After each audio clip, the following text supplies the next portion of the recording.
La transformació digital del sistema sanitari a les Illes Balears avança amb 4 plans estratègics 2025-2029 liderats per la Subdirecció de Transformació, Innovació i Salut Digital.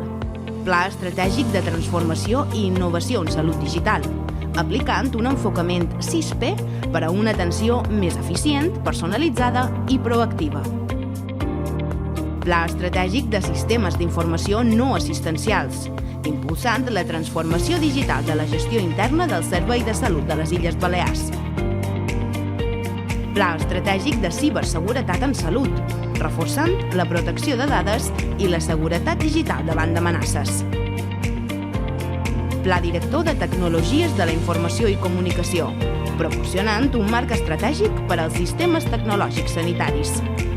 Aquests plans garanteixen una sanitat més connectada, segura i eficient, optimitzant recursos i millorant l'atenció. Amb la innovació i la seguretat com a eixos clau, seguim construint un sistema de salut més accessible i centrat en les persones.